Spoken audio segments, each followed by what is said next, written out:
Selamat pagi, salam sejahtera. Ini satu pengakuan daripada Anwar Ibrahim, keputusan yang kita tunggu-tunggu. Ini kita memang suka. Anda pasti suka.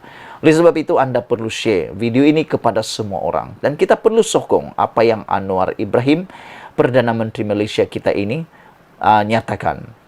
Anwar Ibrahim kata, tender perlu diberi berdasarkan keupayaan prestasi syarikat sahaja. Yang ini saya setuju. Sudah lama saya berkata di dalam mana-mana konten, dalam mana-mana pendedahan saya kata sebelum ini, apa-apa tender yang diberi, sama ada tender terbuka ataupun tender perundingan terus, ianya harus dibuat dengan ketelusan luar biasa, tahap kayangan, tahap gaban. Macam itulah. Kerana apabila tender yang diberikan itu diberi kepada syarikat yang tidak berkeupayaan dan prestasi syarikat pula buruk, tetapi oleh kerana itunya kroni, maka ini akan merugikan negara.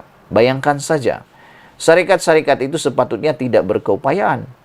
Keupayaannya pula hanya suka melobi, tapi dapat pula. Tidak ada mesin, kalau contohlah ada mesin, tidak ada pekerja yang cukup, keupayaan-keupayaan yang lain tidak ada, tetapi dapat perlu projek itu, ini merugikan kita. Selain itu, prestasi syarikat juga perlu dipertimbangkan. Jadi amat tepat apabila Anwar Ibrahim kata tender perlu berdasarkan keupayaan dan prestasi syarikat sahaja. Yang ini betul, yang ini paling tepat. Jangan lagi tender diberi kepada kroni-kroni, anak beranak kah, menantu-menantu kah, kawan-kawan kah, dan sebagainya. Kerana inilah yang merugikan kita semua. Perdana Menteri Anwar Ibrahim menegaskan hari ini tender bagi semua projek besar perlu dianugerahkan kepada sesebuah syarikat berdasarkan kepada keupayaan dan rekod prestasi syarikat berkenan semata-mata. Saya amat setuju tentang perkara ini. Ianya perlu dianugerahkan kepada syarikat yang betul-betul layak sahaja, berkeupayaan dan rekod syarikat yang baik. Anwar berkata, ini merupakan prinsip-prinsip yang menjadi panduan dalam menawarkan tender bagi projek-projek besar dalam negara. Dalam mesyuarat dengan jawatan kuasa tender yang membuat keputusan berhubung projek-projek besar hari ini, saya beritahu, kata Anwar Ibrahim, saya beritahu mereka bahawa nama-nama syarikat yang berkenan tidak seharusnya didedahkan. Ini amat terbaik. Mana-mana mesyuarat jangan didedahkan, biarnya itu ialah rahsia. Namakan saja ia syarikat ABC. Kita menetapkan bahawa keputusan perlu dibuat berdasarkan kepada kebolehan, rekod prestasi dan keupayaan kewangan. Katanya semasa berucap pada Majlis Makan Malam bersempena ulang tahun ke-50 Persatuan Pemaju Hartanah dan Perumahan Malaysia di Kuala Lumpur tadi. Wah, ini bagus. Anwar Ibrahim tidak perlu takut dengan siapa-siapa pentender, syarikat-syarikat besarkah, kecilkah, gergasikah, apakah. Itu harus diteruskan. Tindakan-tindakan kroni, tindakan-tindakan melobi untuk projek-projek besar haruslah dihentikan.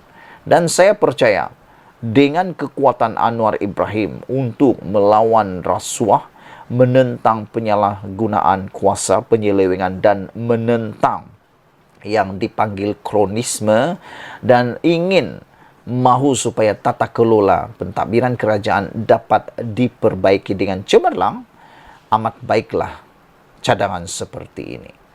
Saya suka apabila Anwar Ibrahim kata dalam mesyuarat dan jawatan kuasa tender yang membuat keputusan berhubung projek-projek, mereka harus bahawa nama-nama syarikat berkenan tidak seharusnya didedahkan.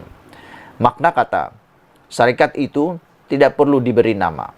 Hanya ditulis ABC sahaja supaya ianya tidak diketahui syarikat siapa, sudah dapat dianugerahkan, barulah diberitahu syarikatnya. Ini yang betul, supaya tidak berlaku bias, pilih kasih, ataupun penyalahgunaan kuasa. Saudara-saudara, Anwar juga yang Menteri Kewangan berkata, Sekiranya ianya melibatkan tender bagi projek-projek seperti Jana Wibawa, ia seharusnya diberikan kepada Syarikat Bumi Putra menerusi proses pemilihan. Namun proses itu juga perlu telus, kata Anwar Ibrahim. Yang paling menarik, Jana Wibawa ini adalah membantu Syarikat Kontraktor Bumi Putra. Tapi dalam pendedahan SPRM dan pertuduhan di mahkamah yang kita tahu sebelum ini, ada juga tiba-tiba nama orang syarikat yang bukan Bumi Putra terlibat pula dalam Jana Wibawa. Inilah yang paling kita kecam. Kerana projek Jana Wibawa ini sepatutnya untuk membantu Bumi Putra. Tapi kenapa tiba-tiba ada yang bukan Bumi Putra? Ini yang betul-betul merisaukan kita. Anwar Ibrahim berkata, penganugerahan tender yang telus adalah penting bagi membenteras rasuah dalam negara yang dilabelnya sebagai endemik. Syukurlah, dia sudah endemik, sedang berakhir. Bukan pandemik lagi, sudah dalam proses endemik. Perlu dibenteras. Saya setuju. Apabila penganugerahan tender yang telus adalah penting bagi membenteras rasuah.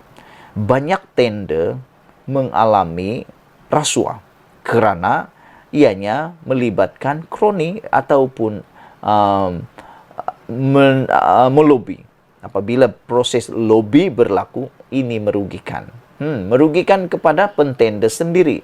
Kerana mungkin berlaku siapa paling banyak duit dapat melobi dengan lebih banyak, dia dapat projek. Tapi dengan adanya penganugerahan secara telus ini, tidak perlu pun melobi, maka yang layaklah yang dapat, yang berkelayakan, berkeupayaan, dan prestasi syarikat itulah yang dapat. Anwar Ibrahim kata, rasuah adalah endemik. Sekiranya bukan sistematik dalam negara ini, perlukan keberanian dan keazaman untuk berubah, kata Anwar Ibrahim. Saya amat menyokong tindakan Anwar Ibrahim ini supaya kita berani dan berazam untuk berubah, menolak sepenuhnya rasuah. Tinggalkan perbuatan durjana terkutuk itu. Semoga kita dijauhkan daripada khianat dan juga dosa. Sementara itu, Anwar berkata, isu yang membelenggu sektor perumahan dalam negara boleh diselesaikan dengan mengubah proses yang lapuk, memacu dan memudahkan prosesnya. Dia berkata, masih ada ruang untuk penambahbaikan bagi peraturan-peraturan dalam negara serta kadar kepantasan kelulusan yang diperlukan oleh pemaju. Kita telah berbincang dengan semua menteri besar agar Majlis Perbandaran di negeri-negeri dapat membantu dan menyegerakan proses-prosesnya, katanya. Turut hadir majlis makan malam itu ialah Menteri Pembangunan Kerajaan Tempatan Eng Korming. Sekian dulu untuk kali ini. Jangan lupa tinggalkan komen anda, tekan butang subscribe. Kita jumpa lagi. Bye-bye.